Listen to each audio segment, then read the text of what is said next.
Hello மக்களே, welcome to தாய் சமையல். இன்றைக்கி நாம் ஆட்டுக்குடல் வறுவல் எப்படி செய்யுதுன்னு பார்க்கலாம் வாங்க. அதாவது போட்டி வறுவல் எப்படி செய்யுதுன்னு பார்க்கலாம்.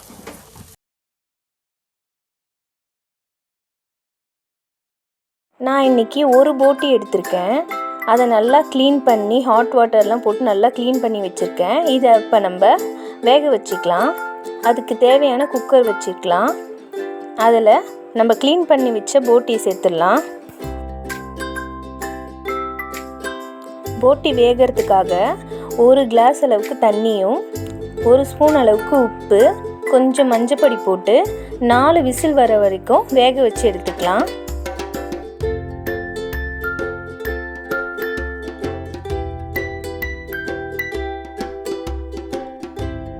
போட்டி வறுவலுக்கு ஏற்ற மாதிரி ஒரு பாத்திரம் வச்சுக்கலாம். 4 ஸ்பூன் அளவுக்கு எண்ணெய் ஊற்றிக்கலாம். 1/4 ஸ்பூன் அளவுக்கு கடுகு, 1/2 ஸ்பூன் அளவுக்கு சோம்பு போட்டுக்கலாம். 2 துண்டு அளவுக்கு பட்டை சேர்த்துக்கலாம்.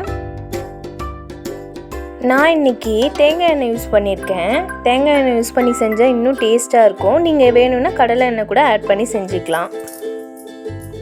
இது 3 நல்லா பொரிஞ்சதும் நான் 2 பெரிய வெங்காயம் கட் பண்ணி வச்சுருக்கேன், அதையும் சேர்த்துக்கலாம். 4 பச்சை மிளகாய் சேர்த்துக்கலாம்.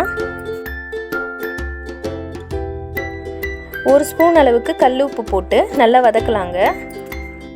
வெங்காயம் ஓரளவுக்கு வதங்கினதும் 1 ஸ்பூன் அளவுக்கு இஞ்சி பூண்டு பேஸ்ட் சேர்த்து நல்லா வதக்கிக்கலாங்க. இஞ்சி பூண்டு பேஸ்ட்டு நல்லா அதோட பச்சை வாசனை போகிற வரைக்கும் வதக்கிட்டு, இப்போ நான் ஒரு பெரிய தக்காளி கட் பண்ணி வச்சுருக்கேன், அதையும் சேர்த்து நல்லா வதக்கிக்கலாம். தக்காளி நல்லா வதங்கிடுச்சு.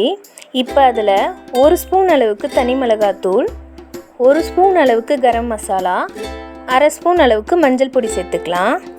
மசாலா எல்லாமே நல்லா வதங்கிறதுக்காக ஒரு சின்ன கப் அளவில் தண்ணி ஊற்றிக்கலாங்க.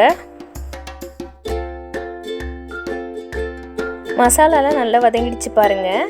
இப்போ நம்ம வேக வச்சு எடுத்து வச்சுருக்க குடலை சேர்த்துக்கலாம். நம்ம குடல் வேக வைக்கும் போது அந்த தண்ணி இதில் யூஸ் பண்ணக்கூடாது. வெறும் நம்ம அந்த குடல் மட்டும் தனியாக எடுத்து வச்சுக்கணுங்க. பாருங்கள், போட்டி நல்லா அந்த மசாலாவோட கலந்துருச்சு. இப்போ 1 ஸ்பூன் அளவுக்கு மிளகுத்தூள் சேர்த்துக்கலாம். ஒரு கைப்பிடி அளவுக்கு கருவேப்பிலை சேர்த்துக்கலாம். ஏன்னா இந்த வறுவலுக்கு கருவேப்பிலையோட வாசனை தான் நல்லா இருக்குங்க. இது அப்படியே ரோட்டு கடையில் செய்வாங்கல்ல போட்டி வறுவல், அந்த மாதிரியே இருக்கும். அவ்வளோதாங்க, நம்மளுடைய ஆட்டுக்குடல் வறுவல் ரெடி ஆயிடுச்சு. சாப்பிடலாம் வாங்க.